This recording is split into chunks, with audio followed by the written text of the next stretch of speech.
Hola, buenas tardes, ¿cómo están? Bueno, en esta presentación queremos introducirnos al metabolismo de los glúcidos, pero para poder empezar a hablar de cómo se procesa un glúcido tenemos que entender cómo ingresan los glúcidos a las células. Para eso vamos a necesitar transportadores y si bien la glucosa es el monosacárido más importante para nosotros, no es el único, así que también vamos a hablar de cómo ingresa la galactosa y la fructosa a las células. Y relacionado con la glucosa vamos a hablar sobre las hormonas que regulan la concentración de glucosa en la sangre, la insulina y el glucagón. Así que vamos a entender cómo se liberan en función de las concentraciones de glucosa. Bueno, antes de comenzar con el contenido vamos a plantear, como venimos haciendo con las unidades anteriores, los objetivos.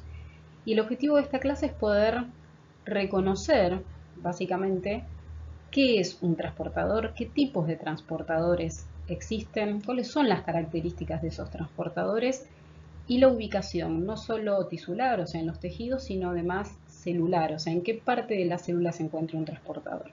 Y algo que nos resulta muy importante para nosotros es qué afinidad tienen esos transportadores por los glúcidos que están transportando, ¿sí? Además, lo que nos interesa mucho de esta clase también es entender qué efecto tiene, qué efecto biológico tiene la insulina y el glucagón sobre el metabolismo, ¿sí? El metabolismo que a nosotros nos interesa son los metabolismos de los glúcidos, de los lípidos y de las proteínas. Así que lo que vamos a hacer hincapié es qué efecto tienen estas dos hormonas en el metabolismo.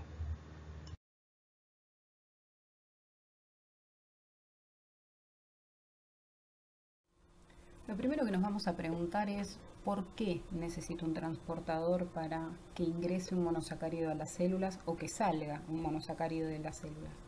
Básicamente tenemos que pensar que los monosacáridos son moléculas muy polares, tienen muchos grupos hidroxilos y atravesar la membrana plasmática, que es de naturaleza lipídica, les resulta dificilísimo.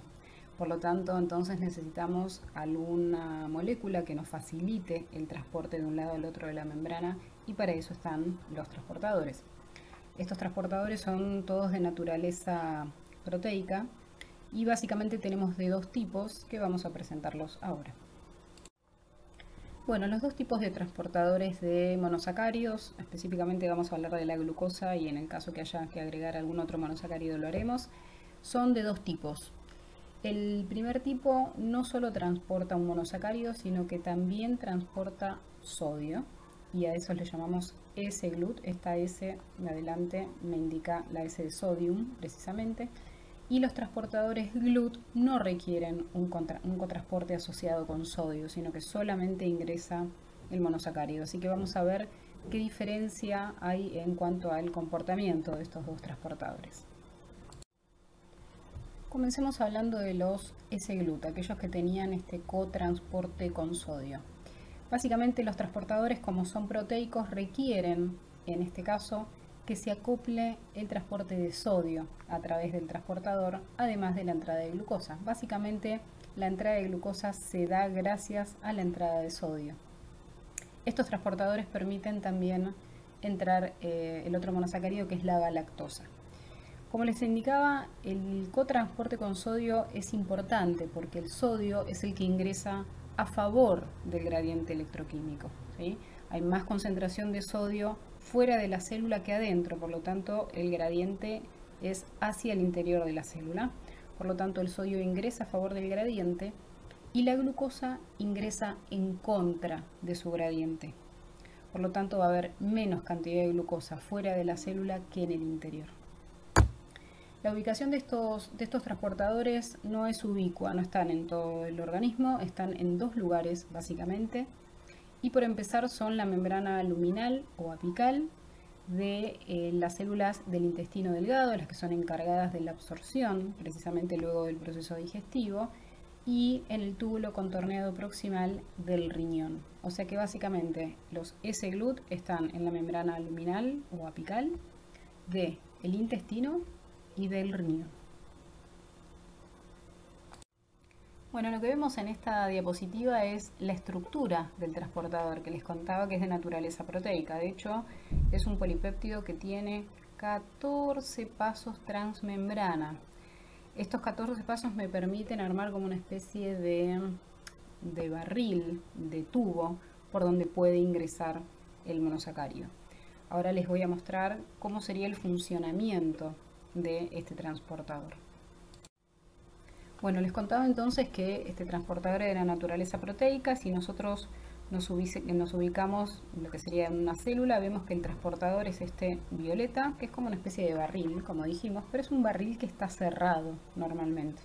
Fíjense que está anclado a la membrana plasmática, tenemos una porción extracelular, hay una parte de este barril, de este transportador que da hacia afuera de la célula, y hay otra porción del transportador que da al interior de la célula. Entonces, este transportador, si uno ve la estructura, lo que se da cuenta es que aquellos aminoácidos que están en el interior son de naturaleza polar. Recuerden que el sodio, cualquier ion que tenga una carga neta, tanto positiva como negativa, es de carácter polar, lo mismo que la glucosa que va a ingresar. Por lo tanto, los aminoácidos que están formando parte del interior del transportador son aminoácidos polares. Los que están en el exterior, más tocando con la membrana plasmática, son aminoácidos no polares. Entonces, dentro de la estructura de este transportador lo que vamos a encontrar son regiones donde existe carga negativa, y esto es como lo que necesita el transportador para atraer el sodio, que tiene la carga opuesta, la carga positiva. Fíjense cómo son los gradientes de cada una de las moléculas que vamos a transportar. El sodio dijimos que ingresa a favor del gradiente, hay más concentración fuera de la célula que adentro. Sin embargo, la glucosa va en contra del gradiente. Esta glucosa, fíjense que hay poca afuera y mucha adentro. Entonces, este sodio va a unirse a estas regiones por una diferencia de carga, y en ese momento el canal transportador, se abre, ¿sí? Y permite entonces el pasaje de sodio. Aprovechando el pasaje de sodio es que la glucosa ingresa en contra del gradiente. Entonces, esto es importante porque acá no se está gastando ATP. Este transportador no requiere ATP en sí mismo, sino que está aprovechando el gradiente de sodio. Y la glucosa está aprovechando ese gradiente de sodio también para ingresar a las células. Lo que seguramente requerirá energía, requerirá gasto de ATP, será alguna bomba, una sodio-potasio ATPasa, por ejemplo, que esté acá al ladito del transportador, que me permita seguir manteniendo este gradiente de sodio, pero el mismo transportador, el S-GLUT que estamos hablando, no requiere ATP. Es transporte activo, pero secundario, no es primario. Como les contaba en cuanto a la ubicación de los S-GLUT, y como para ubicarnos un poquitito mejor, dijimos que estaban ambos sobre la membrana apical, la membrana que da a la luz ya sea de los túbulos en el riñón o de la luz del intestino en el otro caso, ¿sí? En ambos casos el S-GLUT está en la membrana apical y el sodio ingresa a favor del gradiente en ambos casos, lo mismo que la glucosa en contra del gradiente. Para poder sacar esta glucosa que acabamos de ingresar en estos dos tejidos, vamos a requerir los otros transportadores, los GLUT, que ya los vamos a ver en detalle. Y acá les vuelvo a repetir que este transporte de los S-GLUT es un transporte activo secundario. En sí, los transportadores no requieren ATP, pero sí se requiere el gradiente de sodio, que para eso se necesita entonces una bomba, que en ese caso sí hay sí hay gasto de ATP. La importancia de estos dos transportadores es interesante porque lo que permiten es ingresar glucosa, aunque la glucosa en esta luz, tanto de los riñones como en el intestino, esa glucosa esté muy baja. Es posible entonces que si la glucosa está muy baja, estos transportadores me permitan incorporar esa glucosa y poder aprovecharla al máximo posible. Por lo tanto, tienen una función muy importante, si bien están muy acotados, es una función muy importante porque me permite absorber y reabsorber glucosa hasta en condiciones muy bajas. Bueno, ya estuvimos hablando de la naturaleza del S-GLUT, de cómo es su forma de funcionar, cómo es el transporte de la glucosa junto con el sodio. Y ahora lo que quiero que veamos es la cinética, o sea, cómo se maneja este transportador. Básicamente, si bien los transportadores no son enzimas, como les aclaro acá con mucho énfasis, no son enzimas, no toman un sustrato, lo modifican y lo convierten en un producto. Los transportadores simplemente toman una molécula a transportar y la llevan de un lado al otro de la membrana, ¿sí? Sin modificación alguna.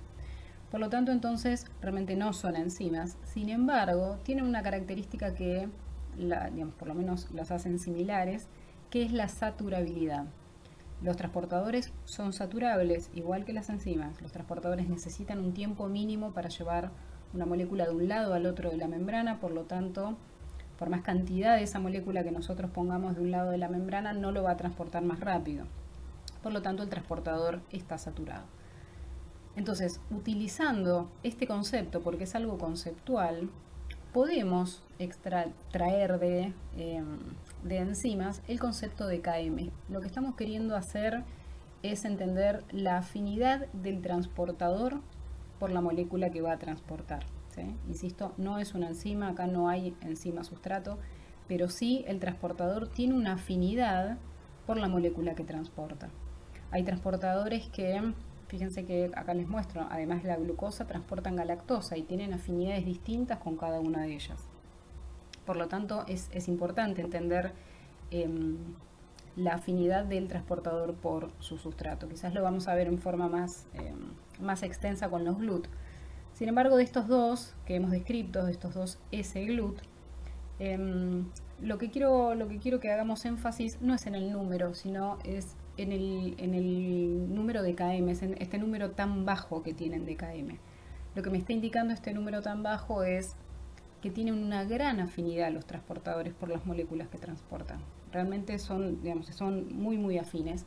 Y esto lo que me está diciendo es que concentraciones muy bajas de la molécula a transportar saturan el transportador. O sea que realmente el transportador trabaja prácticamente a saturación todo el tiempo. Bueno, pasando a los GLUT, a los otros tipos de transportadores de glúcidos, nos encontramos que tienen una naturaleza bastante similar a los S-GLUT, porque también, por supuesto, son proteicos, y la estructura también es similar, aunque en este caso tiene 12 pasos transmembrana. Lo que vemos a la derecha es lo que sería como la vista superior del transportador, que nos indica un poquito como nos hablaba el otro. Los aminoácidos que estarían en amarillo serían los que están en contacto con los lípidos, o sea que serían aminoácidos no polares, y la región central, que está en celeste, que es la que está en contacto con la glucosa, serían aminoácidos polares, o sea que gracias a esa polaridad de los aminoácidos me estaría formando como una especie de canal el transportador. Vamos a ver nuevamente que ese canal no está abierto siempre, pero básicamente la estructura es muy parecida al S-GLUT. Vamos a ver en qué se diferencia.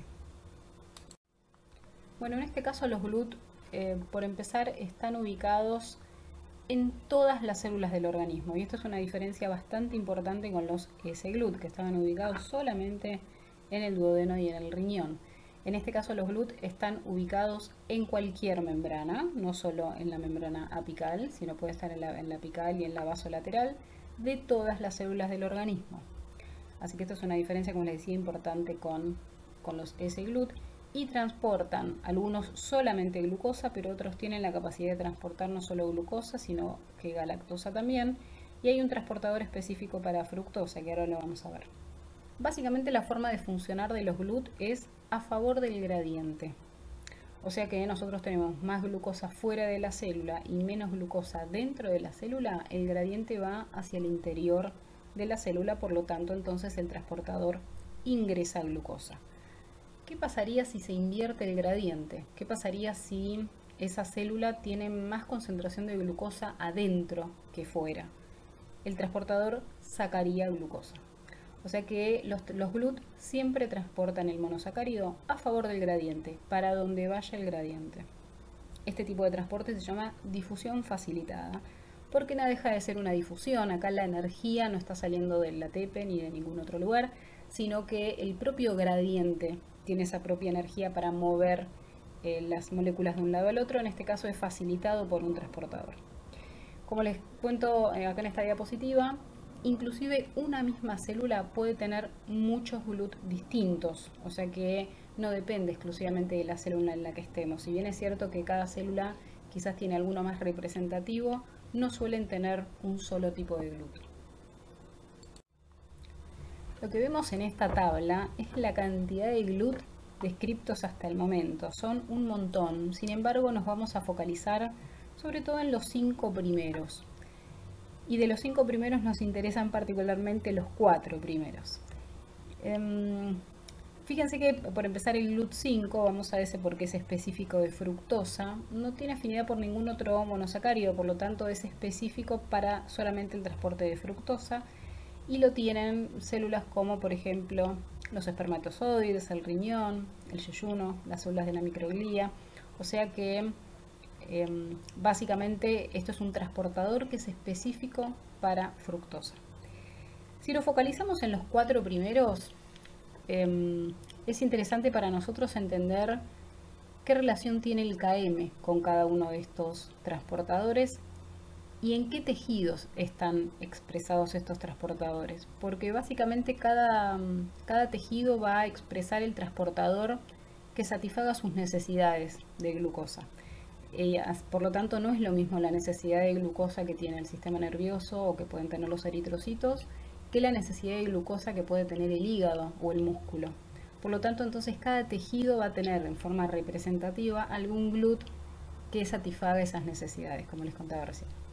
Entonces, vamos a mirar primero el GLUT1 y el 3, que más allá de los números, que no se hagan problema por eso, nos damos cuenta que tienen un KM muy bajo. Otra vez, el KM me está hablando de la afinidad del transportador por esta molécula que está transportando, y lo que nos damos cuenta es que efectivamente si el KM es muy bajo, tienen muy alta afinidad por el monosacárido que incorporan, que en este caso puede ser glucosa o lactosa. Y fíjense en qué tejidos están localizados. El GLUT1, eritrocitos, barrera hematoencefálica sobre todo, nos vamos a quedar con esos 2 tejidos. Y miren el GLUT3, cerebro, placenta, hígado, riñón y corazón, pero sobre todo cerebro, ¿sí? Entonces, el GLUT1 y el GLUT3 son 2 transportadores que tienen una afinidad muy alta por la glucosa. Entonces, ¿qué objetivo tiene que estos 2 tejidos que requieren glucosa en forma imperiosa tengan estos transportadores? Bueno, porque les permite en cualquier concentración de glucosa sanguínea, les permite incorporar glucosa a la célula. No importa si estamos en posingesta, no importa si estamos en ayuno, estos transportadores incorporan glucosa a la máxima capacidad posible, o sea que están saturados a las concentraciones habituales de glucosa. Por lo tanto, estos 2 tejidos con estos GLUT no se quedarían nunca sin glucosa. Piensen que para los eritrocitos la glucosa es su única fuente de energía, es la única molécula energética que puede consumir un glóbulo rojo. No puede utilizar no puede utilizar ácidos grasos, no puede utilizar cuerpos cetónicos. Básicamente la glucosa es su única fuente.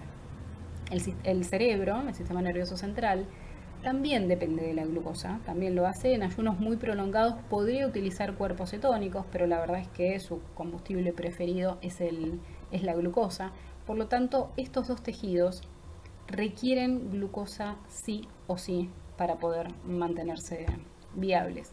Y estos 2 tejidos son los que nos mantienen vivos a nosotros. Por lo tanto, entonces, son 2 tejidos a los que no les puede faltar glucosa. Si nos vamos a ver al GLUT4, que ya lo hemos visto cuando vimos comunicación celular, vimos que el GLUT4 tiene un KM, si bien no importa ese número 5, tiene un KM bajo también. Pero este transportador es bastante particular porque no está expresado permanentemente en la membrana de los tejidos, del músculo esquelético y del tejido adiposo. Está expresado solamente cuando hay insulina. Y hoy vamos a ver que cuando tengo mucha insulina estoy en posingesta, o sea que tengo un exceso de glucosa. O sea que este transportador va a estar presente solo cuando hay un exceso de glucosa. Por lo tanto, le va a permitir al músculo esquelético en reposo y al tejido adiposo incorporar grandes cantidades de glucosa. Así que este GLUT es bastante particular porque no está expresado en cualquier condición metabólica, solo en la posingesta. Vamos a hacer la diferencia entonces entre el GLUT 1, 3 y 4 que tienen un km bajo con el GLUT 2 que tiene un km muy alto, como verán. Y este transportador está presente, sobre todo por lo menos para nosotros, células beta del páncreas y en el hígado. ¿Qué características tiene este transportador? Bueno, si tiene un km muy alto tiene baja afinidad. Entonces lo que estamos hablando básicamente es que este transportador, cuanto más monosacárido tenga para transportar, lo va a hacer cada vez más rápido. Sin embargo, vamos a ver que este transportador me sirve para censar la concentración de glucosa de la sangre. Por lo tanto, la célula beta del páncreas tiene este transportador y la célula beta del páncreas, que es la liberadora de insulina, es la responsable de censar los cambios de glucemia. Por lo tanto, entonces, a través de este transportador le permite censar ese cambio de glucosa, ¿sí?, en la sangre. Por lo tanto, si vengo de una situación de baja glucemia, entrará poca glucosa. A medida que va incrementándose los niveles de glucosa, van a entrar cada vez más. Por lo tanto, entonces la célula beta pancreática va a ser la responsable de censar esa situación y liberar insulina en consecuencia. ¿Qué pasa con el hígado? Bueno, el hígado es un tejido que utiliza mucha glucosa solo en posingesta. Solo en posingesta porque precisamente este GLUT le permite incorporar mucha glucosa solo cuando hay mucha disponible, y es en la posingesta. ¿Qué pasa en el ayuno? Este transportador no incorpora mucha glucosa, por lo tanto el hígado básicamente le deja esa glucosa en ayuno al sistema nervioso central y a los eritrocitos. Por lo tanto, entonces el hígado no consume glucosa en esa situación metabólica en ayuno. Lo mismo va a pasar con el músculo esquelético y el tejido adiposo. Como los GLUT4 no van a estar expresados en ayuno, tampoco van a poder consumir glucosa. Básicamente lo que se le está intentando hacer es que se le deje esa glucosa a estos dos tejidos que requieren tanta glucosa, que son los eritrocitos y el sistema nervioso central, ¿sí?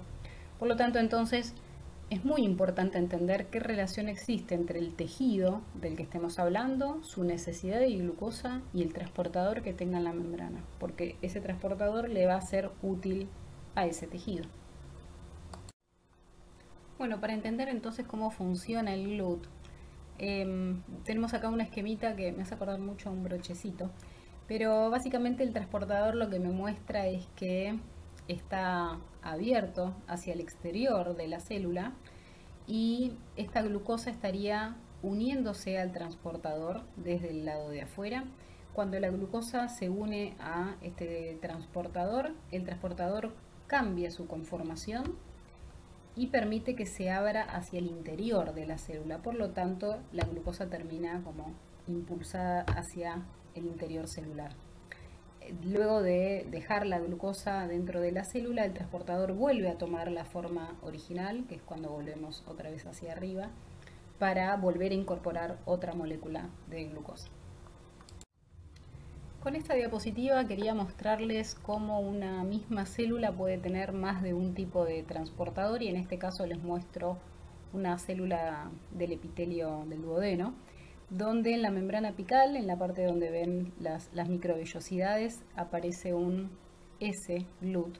Fíjense cómo está ingresando el sodio y cómo ingresa la glucosa a continuación, aprovechando este cotransporte. Y ese óvalo que vemos de color rojo es un GLUT5.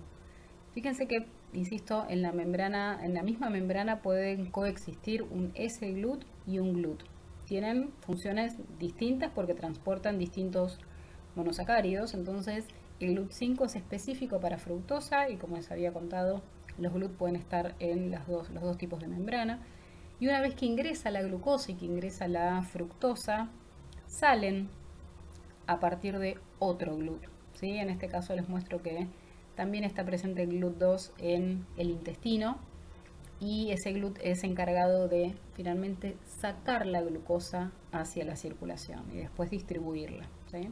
Y tenemos otro GLUT5 en la membrana también vasolateral para sacar la glucosa que acaba de ser absorbida.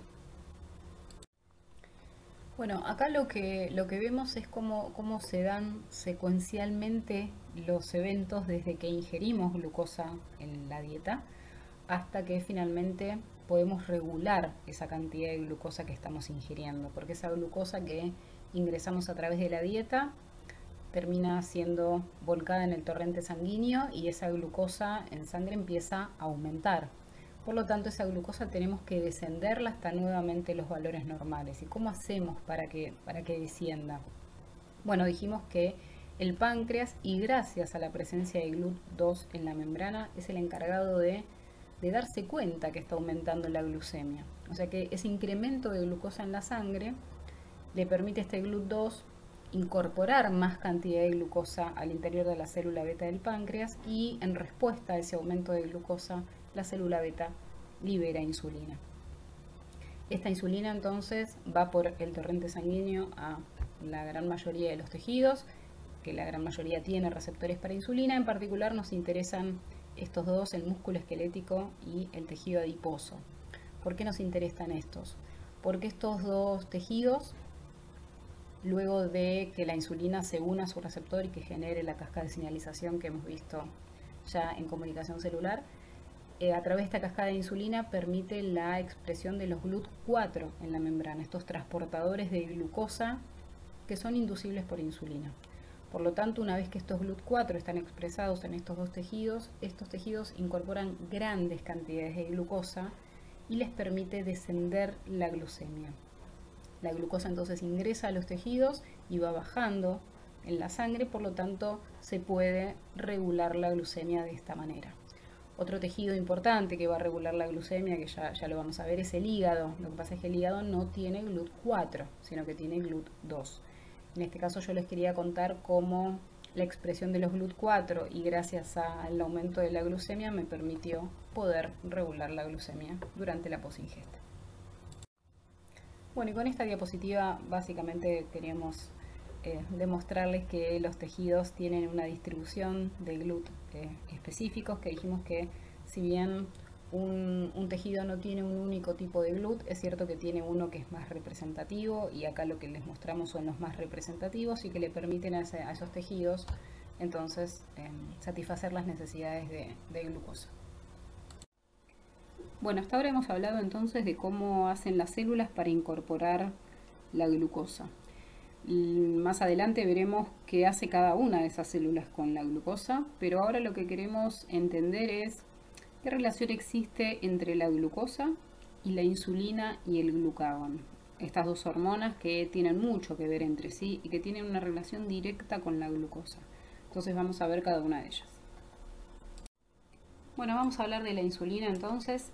La insulina es una hormona de naturaleza proteica. Ahora vamos a ver bien qué estructura tiene, pero es una proteína chiquita, tiene 51 aminoácidos. Y el principal estímulo para la liberación de la insulina es la elevación de la glucemia, ¿no? Cuando se elevan la concentración de glucosa en sangre. O sea que en esta situación de hiperglucemia, la célula beta del páncreas, que es la célula encargada de liberar la insulina, es la que finalmente responde a ese aumento de glucemia. El efecto de la insulina, digamos, el objetivo de liberar insulina es descender esos niveles de glucosa. O sea que la idea es poder volver a esos niveles normales de glucemia. Así que ese va a ser el principal objetivo de la insulina. Sabemos cómo funciona la insulina, ya lo hemos visto en comunicación celular. Tiene receptores receptores con actividad tirosinquinasa, y hemos visto las 3 cascadas de señalización de la insulina. Ahora vamos a ver un poquito mejor cómo se sintetiza, pero se sintetiza como un polipéptido más largo de lo que es la insulina madura, o sea que necesita ciertos clivajes que le permiten ir madurando a esta insulina hasta que finalmente es liberada. Bueno, y acá vemos cómo se sintetiza la insulina, como cualquier otra proteína se sintetiza en el retículo endoplásmico. Y acá vemos la longitud completa de la insulina de forma inmadura todavía. En este estado se llama pre-proinsulina. Fíjense que está formado por esta secuencia señal que está en violeta. Hay un péptido C que es amarillo Y básicamente las dos cadenas que van a quedar luego en la insulina madura, que es esta que vemos al final de todo, es esta cadena azul y esta cadena verde. ¿Sí? Básicamente entonces es un polipéptido completo que está como enroscadito, como si fuera un caracol. Y gracias a que se acercan, este caracol, se acercan esta misma cadena que se enrolla sobre sí misma, se pueden generar puentes disulfuro, que es la estructura básicamente que sostiene a la insulina. Como les decía entonces, para que la insulina madure necesitamos clivar, necesitamos cortar a este polipéptido, y lo primero que sucede es el clivaje de esta secuencia señal. Fíjense cómo se va este bastoncito violeta. Seguimos estando en el retículo endoplásmico con el producto de este clivaje, que es la proinsulina. Todavía nos queda este péptido amarillo que no forma parte de la insulina madura. Por lo tanto, entonces, un nuevo clivaje es necesario. Por supuesto, estos clivajes tienen que ver siempre con enzimas, con proteasas que clivan a otras proteínas. Básicamente, entonces, lo que hacemos nuevamente es clivar ahora este péptido C, este péptido amarillo, y hacemos finalmente madurar a la insulina. O sea que pasamos de proinsulina a la insulina madura. En este estadio, entonces, miren cómo es la insulina. Básicamente está formado por dos cadenitas unidas por dos puentes disulfuro, y como les contaba, es una proteína muy chiquita, tiene 51 aminoácidos en total. Esta insulina madura entonces ya está empaquetada en vesículas, y es interesante que el hecho de que ya esté prefabricada y tenerla guardada en vesiculitas le permite a la célula beta responder muy rápidamente ante el aumento de la glucemia. Si nosotros tuviéramos que ponernos a sintetizar insulina de nuevo, eso tardaría un tiempo más, y regular la glucemia en posingesta sería mucho más lento. Sin embargo, ante un aumento de glucemia y de otros factores que ahora vamos a ver, se empieza a liberar rápidamente la insulina gracias a que esta insulina ya está presintetizada. Bueno, recién les adelanté un poquitito cuál era el principal estímulo para que se libere insulina, y estuvimos hablando de esta situación de hiperglucemia, ¿no? Las concentraciones elevadas de glucosa en sangre, y que se da en la situación metabólica de post-ingesta, que acá en la diapo aparece como postprandial, que son sinónimos. Pero la verdad es que la liberación de insulina es mucho más complicado que eso. Es cierto que este es el principal estímulo, pero la liberación es mucho más compleja y tiene que ver con otras moléculas que inclusive ingerimos en la dieta, como por ejemplo la concentración elevada de aminoácidos, algunos en particular, pero los aminoácidos favorecen la liberación de insulina, lo mismo que los ácidos grasos libres. Y lo que es interesante es que desde el tracto gastrointestinal, o sea, desde el duodeno, por ejemplo, encontramos hormonas que en pleno proceso digestivo, mientras están digiriendo el almidón o el glucógeno y liberando la glucosa, y todavía esa glucosa no ha sido absorbida en el intestino, ya se están liberando hormonas que le permiten a la célula beta del páncreas adelantarse a la liberación de insulina. O sea que no es que solamente cuando ingresa la glucosa y que ya aparece en la sangre, la célula beta libera insulina, sino que hay estímulos previos inclusive a la hiperglucemia que le permite a la célula beta del páncreas prepararse para liberar insulina.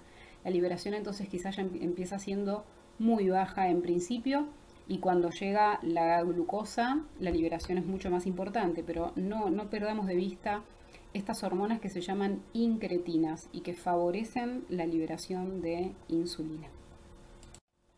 Bueno, miremos un poco cómo es este proceso de liberación de insulina, porque recién estuvimos hablando de la insulina presintetizada, ¿no? Prefabricada y guardada en vesículas, y la rapidez que tienen ante un estímulo de poder ser liberadas, o sea, de poder disponer de insulina en la sangre muy rápidamente luego que aumente la glucemia. Y cuando estudiamos como el patrón de secreción de insulina, nos damos cuenta que ese patrón es bifásico, ¿no? Tiene dos fases distintas, y vamos a mirarlas en este grafiquito que es muy sencillito. Acá lo que estamos viendo son los niveles de insulina en la sangre, ¿sí? O sea, siempre acá vamos incrementando los niveles de insulina, y acá estamos hablando de el paso de los minutos luego de que ingerimos glucosa, ¿sí? Entonces lo que vemos es que al tiempo cero hay un inicio muy rápido de liberación de insulina. Fíjense el pico que hace dentro de los 5 primeros minutos, ¿sí? Si más o menos hacemos acá el promedio, los 5 primeros minutos hay una liberación muy importante de insulina, ¿sí? Y luego vemos que la insulina desciende, va descendiendo de a poco. Bueno, va descendiendo de a poco porque la insulina, como les contaba, es una hormona proteica, es una hormona que se degrada rápidamente. Para poder mantener los niveles de insulina en la sangre tenemos que volver a liberar insulina, que es lo que vemos a continuación, ¿sí? Este primer pico que les hablé recién es el que llama el pico rápido y se debe precisamente a esta insulina que ya está presintetizada, que está guardada en vesículas y que están muy cercanas a la membrana plasmática de la célula beta del páncreas, ¿no? Entonces ante el estímulo se libera esa insulina.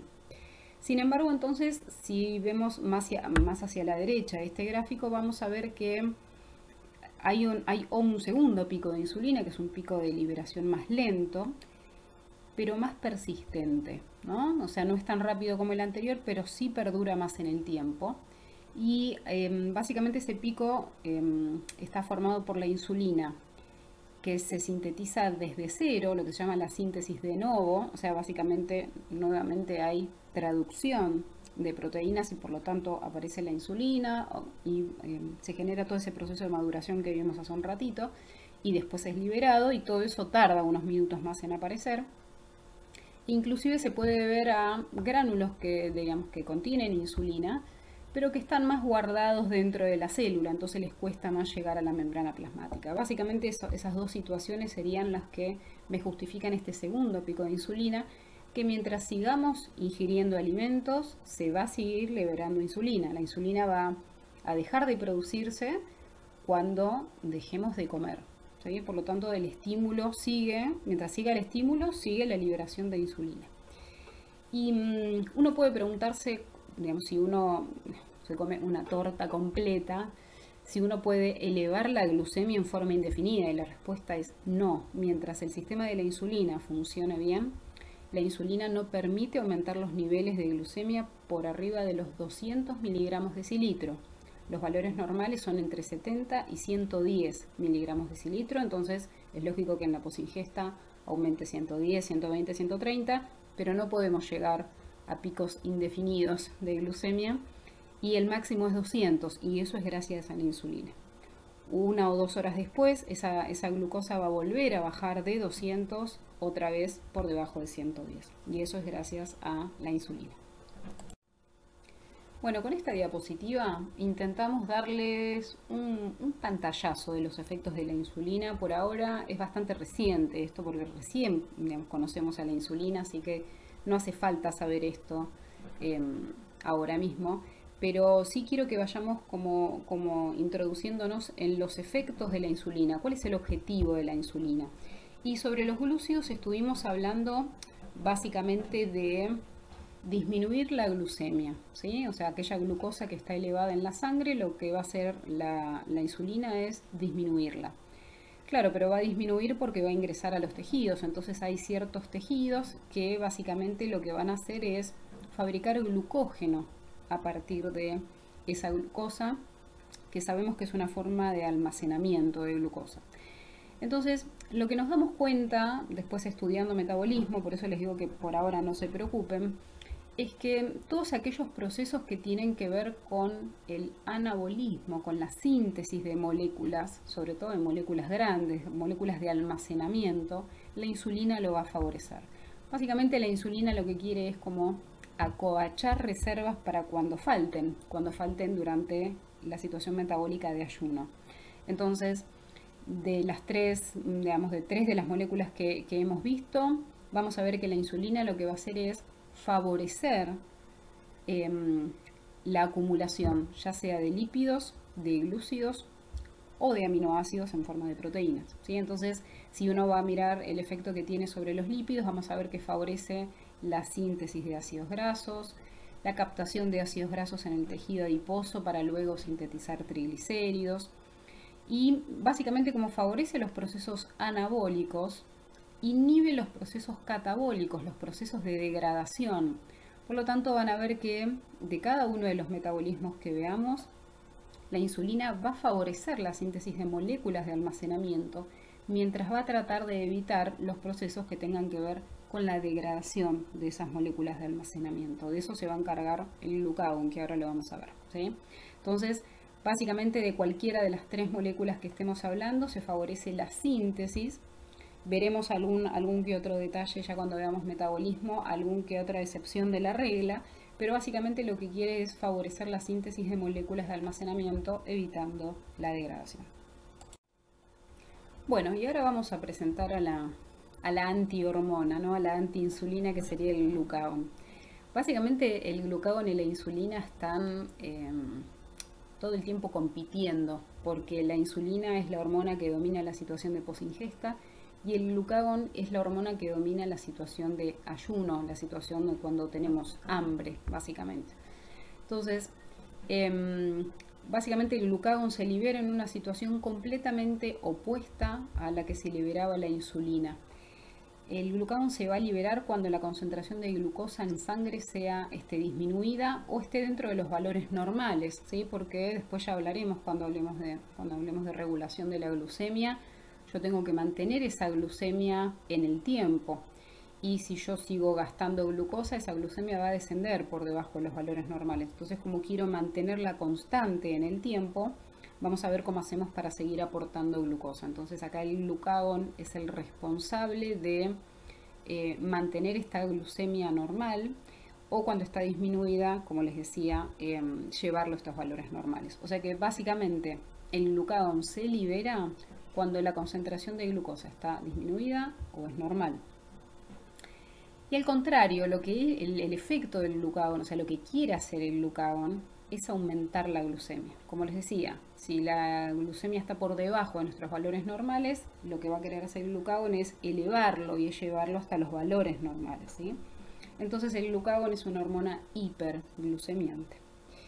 Y lo que también intenta hacer en los tejidos, básicamente, que no solo tiene que ver con la glucosa, pero lo que intenta hacer en los tejidos es degradar aquellas moléculas que sirvieron de almacenamiento.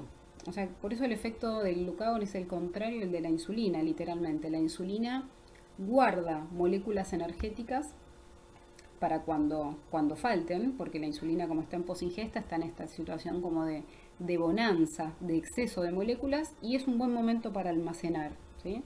Ahora, sin embargo, en la situación de ayuno, cuando uno tiene hambre, lo que tenemos que hacer es movilizar esas reservas energéticas, y movilizarlas significa degradarlas, catabolizarlas. Entonces, aquellos lípidos que yo sinteticé con la insulina, ahora los voy a degradar y voy a obtener energía para el organismo. Aquel glucógeno que también almacené durante la posingesta, durante el ayuno, gracias al glucagón, lo voy a degradar, ¿sí? Y ya sabemos cómo funciona el glucagón, también lo hemos visto cuando vimos comunicación celular. El receptor de glucagón está acoplado a proteína GS, por lo tanto va a aumentar la actividad de la adenilatoxiclasa, aumentar los niveles de AMP cíclico y activar la PKA. Por lo tanto, ya después cuando veamos metabolismo vamos a entender cómo la insulina y el glucagón están como enfrentándose permanentemente. Bueno, cuando hablamos de la síntesis de glucagón nos encontramos con una situación muy similar a la que vimos con la insulina, porque la insulina se sintetizaba como un polipéptido más grande de lo que es la insulina madura, y acá vemos con el glucagón que pasa una situación idéntica. Fíjense que también tenemos en esta situación muy inmadura este polipéptido larguísimo, se llama pre-proglucagón. También tiene un péptido señal que tiene que ser clivado para que este pre-proglucagón pueda madurar. Pero fíjense que además lo que tiene de particular este polipéptido enorme es que contiene en su interior, si uno hace clivajes diferenciales, quiere decir si uno corta en distintos lugares de este polipéptido, encuentra distintas hormonas, ¿sí? Entonces, por ejemplo, si nosotros sacamos este péptido señal, nos encontramos con este proglucagón, que todavía no es el glucagón, y acá ya me están indicando qué otras hormonas hay presentes además del glucagón. El glucagón me lo resaltan en este color gris, pero hay otras hormonas que si nosotros clivamos este polipéptido las obtenemos. No todas ellas tienen que ver con la célula alfa pancreática, que es el lugar donde se sintetiza el glucagón. La insulina se sintetiza en la célula beta del páncreas, y el glucagón en la célula alfa del páncreas, ¿sí? Sin embargo, este péptido también se produce, por ejemplo, en el intestino y en el cerebro. Lo que pasa es que en estos dos tejidos que no tienen relación con el páncreas, el clivaje es distinto al que sí obtenemos en el páncreas. Entonces, por lo tanto, ni en el intestino ni en el cerebro vamos a encontrar finalmente glucagón. Acá aparecen dos hormonas que nos resulta interesantes mostrarles, porque estas dos hormonas que les decía que se sintetizan en el intestino, el GLP-1 y el GLP-2, son las que recién mencionamos y se llaman incretinas, las que dije, les conté que la insulina se va liberando gracias a que hay hormonas del tracto gastrointestinal. Bueno, precisamente estas dos son incretinas, estas dos son hormonas del tracto gastrointestinal que se van liberando cuando estamos en posingesta. Así que estas dos tienen que ver con la liberación de insulina, no tienen relación con el glucagón, ¿sí? Sin embargo, vamos al páncreas, que es lo que a nosotros nos interesa, y como les decía, la célula alfa es la responsable de liberar el glucagón, y para eso lo tenemos entonces que cortar de todo este polipéptido, y nos quedamos con esto, que está acá, ¿no? Que este sería el glucagón finalmente maduro. Bueno, cuando vemos entonces cuál es el efecto que tiene el glucagón, recién dijimos que la idea es aumentar la glucemia en esa situación donde o nuestra glucemia está disminuida o está dentro de los valores normales para poder mantenerlos normales, ¿sí? Pero el glucagón tiene mucho efecto sobre muchos tejidos y tiene que ver también con el metabolismo de lípidos, no solo de glúcidos, sino de proteínas también. Y tiene un efecto totalmente opuesto al de la insulina. Básicamente la insulina, dijimos, guardaba moléculas energéticas para la situación donde nos faltaran moléculas energéticas. Bueno, precisamente el glucagón lo que va a favorecer es el catabolismo de moléculas, sobre todo de almacenamiento, como les decía hace un ratito, y va a tratar de inhibir los procesos anabólicos, los que tengan que ver con síntesis de moléculas. Los procesos anabólicos requieren energía y estamos en una situación metabólica en la que no abunda la energía, por lo tanto entonces tenemos que tratar de evitar todos aquellos procesos que requieran energía, sobre todo porque no van a ser necesarios, ¿sí? Aquellos que son necesarios se van a llevar a cabo igual y se va a sacar energía igual de donde sea, pero aquellos procesos que tengan que ver con la acumulación de moléculas ya para almacenamiento no se va a dar durante el ayuno, sino lo que vamos a hacer es degradar esas moléculas de almacenamiento.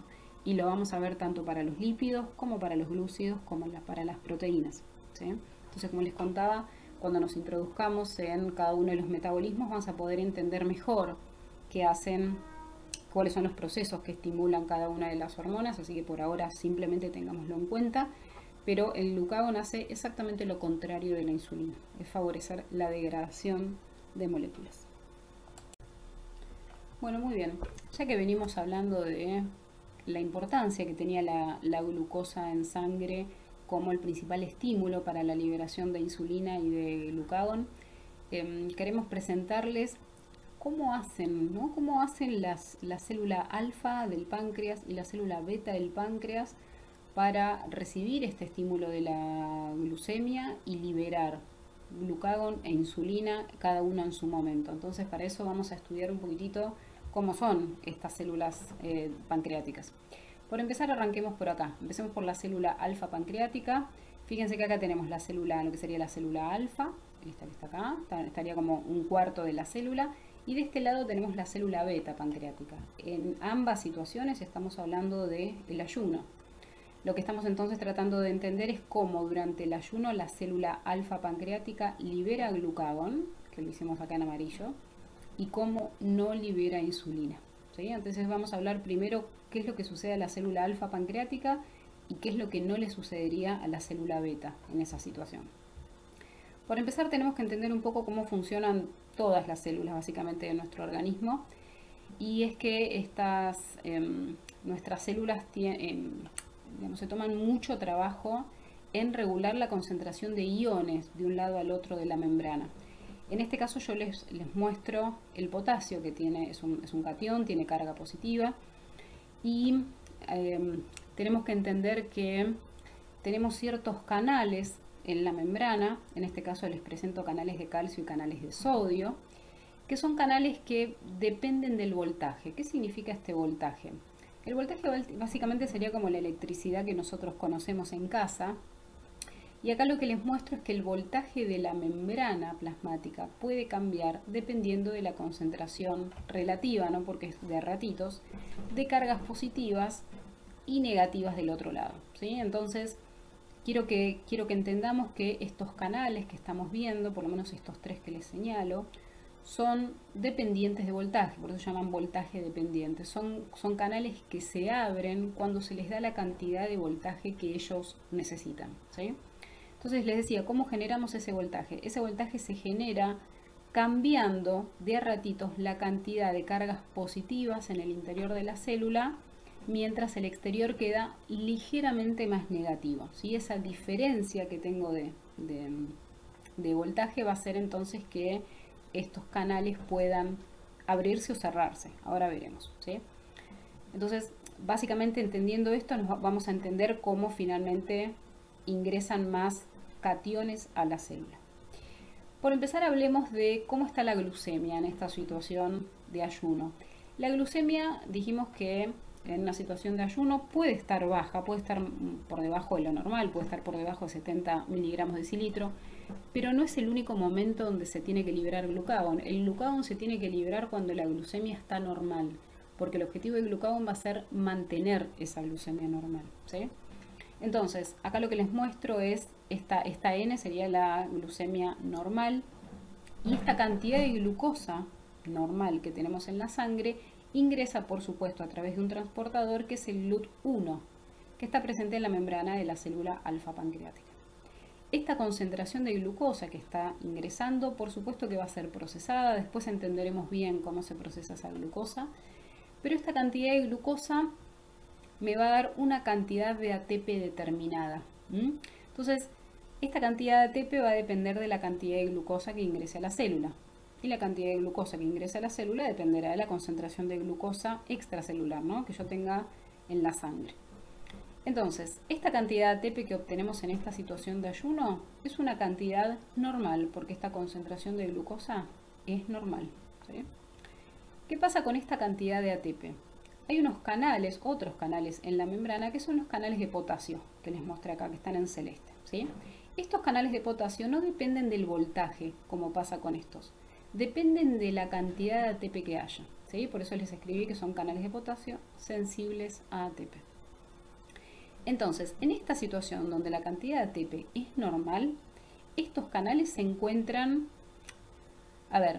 abriéndose y cerrándose, muy de a poquitito, ¿sí? No sé si lo pueden pensar como de una forma intermitente, ¿sí? Entonces piensen que estos canales se abren y se cierran de una forma intermitente. Se mantienen, como les decía, la idea es pensar que quedan como relativamente abiertos, pero se cierran de a ratitos. Por eso les habla de esta situación de intermitencia. Porque acá les cuento que tengo potasio dentro de la célula que va a salir naturalmente por el gradiente hacia el exterior de la célula, ¿sí? En esos mini ratitos que este canal de potasio está cerrado, se acumulan un poquitito de cargas positivas. Es como que el potasio, cuando este canal está cerrado, de a ratitos, insisto, este potasio por un ratito se queda encerrado y genera como unas cargas, genera más cargas positivas acá adentro que afuera, ¿sí? Entonces, ¿eso qué hace? Eso hace que cambie la polaridad de la membrana. Acá les puse los voltajes con los que se abrirían, más o menos, cada uno de los canales, ¿sí? Y fíjense que en realidad van llegando ya al cero, ¿no? Los números negativos, recuerden que cuanto más alejados del cero están, más chicos son. Entonces, lo que les cuento es que este primer canal se abriría con un voltaje muy bajito. Y ese voltaje muy bajito lo logramos abriendo y cerrando de a ratitos, intermitentemente, este canal de potasio. Así que la despolarización de la membrana es muy pequeña, pero está bueno que así sea porque yo logro tener el voltaje suficiente para abrir este primer canal de calcio. Entonces tengo entrada de calcio a la célula, ¿sí? Y estoy cargando más el interior de la célula con cargas positivas, como vemos acá, ¿sí? ¿Esto qué me permite? Me permite seguir llenando el citoplasma con más cargas positivas. Por lo tanto, puedo despolarizar un poquito más la membrana. Y si despolarizo más la membrana, puedo aumentar lo que se llama el potencial de membrana hasta menos 30. Menos 30 es lo que necesita un canal de sodio, voltaje dependiente también, para poder abrirse. Por lo tanto, logramos entrar sodio, otro catión, otra carga positiva. ¿Y esto qué me permite? Tener una nueva despolarización, cada vez aumentando más el potencial de membrana, y permitir lograr abrir un canal de alto voltaje, porque este menos 10 es un voltaje mucho más alto que este menos 65. Por lo tanto, logro entrar más calcio todavía, ¿sí? El calcio que ya tenía adentro y este calcio me permiten movilizar las vesículas que también estaban donde el glucagón estaba presintetizado, ¿sí? Recuerden que en general el movimiento de las vesículas, ya lo hemos visto con los GLUT4, depende del calcio, ¿sí? Y en este caso tiene que ver, bueno, acá hay algunas moléculas que están relacionadas con el glucagón que también le permitirían movilizar estas vesículas, ¿sí? En principio, entonces, la glucemia es la responsable, gracias a todo este mecanismo que les conté, de poder ingresar masivamente calcio y que este calcio movilice las vesículas que contienen glucagón y el glucagón sea liberado durante el ayuno, ¿sí? ¿Qué le pasa en este mismo momento, mientras está liberando el glucagón? ¿Qué le pasa a la célula beta pancreática? Bueno, la célula beta pancreática está recibiendo la misma cantidad de glucosa que ingresaba en la célula alfa. Lo que pasa es que tiene un GLUT distinto, ¿sí? Piensen que el GLUT2, lo mismo que pasaba en el hígado, ese GLUT2 tiene un KM muy alto, tiene muy baja afinidad, ¿sí? Entonces está ingresando la cantidad de glucosa que hay afuera, que no es demasiada tampoco, ¿sí? Se genera una cantidad de ATP normal, como pasa acá. Y en este caso, lo que sucede es una situación similar a la que sucede acá. El canal de potasio, el canal de potasio queda ligeramente abierto. Es una situación muy similar a la que se ve acá, ¿sí? Entonces el hecho de que quede ligeramente abierto hace que las despolarizaciones de la membrana sean muy leves, como pasa acá, ¿sí? Lo que pasa es que la célula beta del páncreas no tiene, o por lo menos tiene menos, de estos canales de voltaje tan bajo que vemos acá, ¿sí? La célula beta del páncreas tiene un canal de calcio que necesita un voltaje muy alto, un voltaje muy abrupto. Y en estas condiciones que le estamos dando este voltaje tan bajito que podría estar sucediendo como pasa acá, no le alcanza ese canal como para abrirse. Entonces, ¿qué pasa? Si no entra calcio, básicamente no se puede liberar insulina, ¿sí?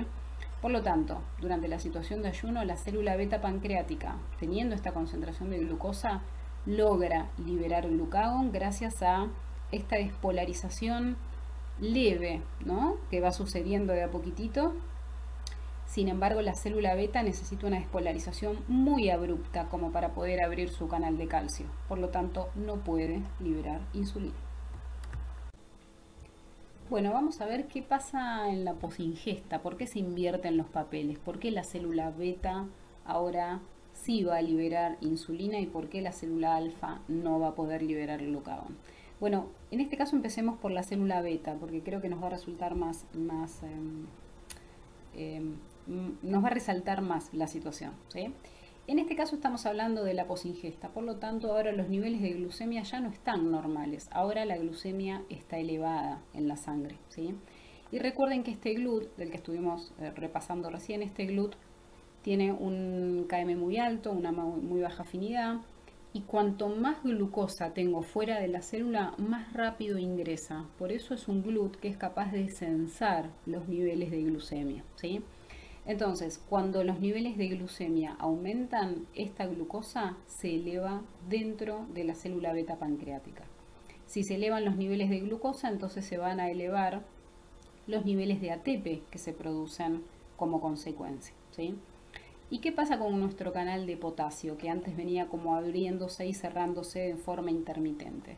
Este canal de potasio se cierra, por eso está como tachado, se cierra cuando aumenta el ATP, ¿sí? Por eso les puse este signo negativo. Este aumento de ATP, que provino del aumento de la glucemia desde el exterior, hizo que este canal de potasio se cerrara. Ahora, ¿qué pasa? Este potasio ya no puede salir más. no es que lo tengo saliendo intermitentemente, no sale más. Por lo tanto, se empieza a acumular en el interior de la célula. Y esa acumulación, que es bastante abrupta, porque es un cierre abrupto, hace que la membrana se despolarice abruptamente, como rápidamente. No tengo la situación de antes donde la despolarización se hacía muy paulatinamente, ¿no? Porque yo iba abriendo un canal, iba entrando otros cationes, abría otro canal y de a poquitito se iba despolarizando la membrana. No, ahora no pasa eso, ahora pasa que la despolarización es muy abrupta. Y como les decía recién, que en el ayuno dijimos que no se libera insulina, porque el canal de calcio que se abre que en esta situación requería un voltaje muy alto, un voltaje muy abrupto. Bien, estamos en esa situación donde logramos ese voltaje tan alto. Por lo tanto, el canal de calcio de la célula beta pancreática se abre, ingresa masivamente calcio y permite entonces la movilización de las vesículas con insulina hacia el exterior. Por lo tanto, en esta situación de posingesta, la célula beta pancreática puede liberar la insulina, ¿sí? ¿Qué le pasa a nuestra célula alfa que no debería liberar el glucagón? Bueno, lo que sucede es básicamente la misma situación, se va a representar también acá. Este aumento de glucemia quizás se va a representar de una forma un poco distinta, no es tal cual lo que le está pasando a la célula beta, pero bueno, es un poco más complejo lo que sucede en la célula alfa. Pero básicamente lo que podemos decir es que este aumento del ATP, que está ocurriendo como consecuencia del aumento de la glucemia, va a cerrar también el canal de potasio, como vimos acá, y la membrana se va a despolarizar abruptamente, como pasa acá. Ahora bien, ¿por qué se me cierran estos canales? Se me cierran básicamente porque no estoy logrando el voltaje suficiente para abrir cada uno de ellos. Dijimos que la despolarización de la membrana tiene que ser muy leve para que se abran cada uno de ellos y de forma secuencial. No puedo pasarme del voltaje y pensar que estos canales van a estar abiertos, porque no es así. Si nosotros necesitamos menos 65 miliamperes para que se abran, la verdad es que no lo vamos a lograr porque acá vamos a lograr mucho más. Entonces, si nosotros le damos más voltaje del que se necesita, finalmente lo que va a terminar sucediendo es que estos canales no se abran, ¿sí? O sea, nos pasamos de largo con el voltaje. Así que en esta situación de la célula alfa pancreática, estos canales se van a encontrar cerrados. Como no voy a poder lograr entonces la entrada de calcio, finalmente el glucagón no se va a liberar, ¿sí? Entonces fíjense que las diferencias con la situación de ayuno. La célula alfa pancreática en la otra situación lograba despolarizar levemente la membrana y permitía la liberación de glucagón. Sin embargo, esa despolarización leve a la célula beta pancreática no le alcanzaba para poder liberar insulina. ¿Cuándo le alcanza la despolarización? En esta situación abrupta de la posingesta, ¿sí? Y todo es debido a ¿qué? Debido a los cambios de glucemia, ¿sí? En la otra situación dijimos que los niveles de glucosa pueden estar bajos o inclusive normales. En este caso lo que estamos hablando es que la hiperglucemia es la que me está permitiendo liberar la insulina, ¿sí? Entonces, a partir de entender cómo se libera la insulina y el glucagón, vamos a empezar a hablar de metabolismo de glúcidos. Así que nos vemos la próxima clase. Bueno, y cerramos la presentación como siempre con las ideas clave, es decir, aquel contenido que seguro tiene que quedar de esta clase, aunque no es exhaustivo, pero seguro que es el contenido que uno necesita conocer de esta clase. Como estuvimos hablando de transportadores, es importante entender los dos tipos de transportadores que hemos visto, los GLUT y los S-GLUT, y la diferencia que hay entre ellos, estructural y en cuanto a su funcionamiento, ¿no? Como los GLUT son transportadores de monosacáridos que ingresan siempre el monosacárido a favor del gradiente, y como los S-GLUT son transportadores que ingresan el monosacárido en contra del gradiente, y para poder hacer eso necesita un cotransporte con sodio. En cuanto a los GLUT hemos visto las distintas afinidades y la importancia que tiene conocer la afinidad de un transportador, porque la ubicación de los transportadores en los tejidos me dice mucho sobre cómo ese transportador actúa en ese tejido y la necesidad de ese tejido del monosacárido. Entonces, el GLUT1 y el GLUT3 son transportadores que tienen mucha afinidad por la glucosa e ingresan la glucosa en cualquier condición metabólica, tanto en ayuno como en posingesta, la glucosa ingresa a estos tejidos. Entonces vamos a ver que el GLUT1 y el 3 están en tejidos donde requieren glucosa todo el tiempo, como por ejemplo el glóbulo rojo y el sistema nervioso central. El GLUT2, al contrario, es un transportador que tiene muy baja afinidad y esto me permite ser utilizado como el sensor de la glucemia, es decir, a bajas concentraciones trabaja de una manera, a altas concentraciones trabaja de otra. Por lo tanto, los tejidos en los que están los GLUT2 están restringidos, son las células beta del páncreas y los hepatocitos básicamente, aunque por supuesto que existen en algunos más, ¿sí? El GLUT4 también es muy importante para nosotros, es un transportador que también tiene mucha afinidad, como el 1 y el 3, pero solamente se expresa en la membrana de algunos tejidos solo en una situación de posingesta, porque la insulina es responsable de traslocar estos transportadores a la membrana de los tejidos, ¿eh? Y gracias a la presencia de estos transportadores, los tejidos se denominan insulino dependientes, es decir, que la insulina es responsable de que puedan consumir glucosa. Estos transportadores GLUT4 están presentes en el tejido adiposo y el músculo esquelético en reposo. Finalmente, entonces, el GLUT5 es un transportador que se especializa en transportar únicamente fructosa. Para finalizar las ideas clave, repasemos un poco cuáles son los estímulos para secretar insulina y glucagón, que si bien son hormonas que su liberación es bastante compleja porque involucra mecanismos nerviosos, metabólicos y hormonales, uno de los principales factores, sin duda, es la glucemia. O sea que la glucemia determina cuánta insulina y cuánto glucagón se liberan. Y para entender esto, en la última diapositiva estuvimos viendo un mecanismo interesante donde tenía que ver la despolarización o no de la membrana y la apertura o no de canales. Básicamente la célula beta pancreática, al ingresar la glucosa en la célula, aumenta la relación de ATP y este ATP es el que inhibe el canal de potasio. Ese canal de potasio se cierra, provoca una despolarización abrupta de la membrana y se abren canales de calcio. Entonces, al entrar calcio, se libera la insulina. En esta misma situación, sin embargo, la célula alfa pancreática trabaja de otra forma. Esta misma situación lo que hace es que si bien se cierran los canales de potasio, se inhibe la apertura de canales de calcio y se abren otros, y se inhibe la liberación de glucagón. Es decir, que estas dos células, si bien están en el mismo tejido, funcionan distinto ante un estímulo idéntico. Por lo tanto, bueno, estas son las ideas clave que necesitamos conocer de transportadores y nos vemos en las próximas diapositivas de metabolismo de glúcidos.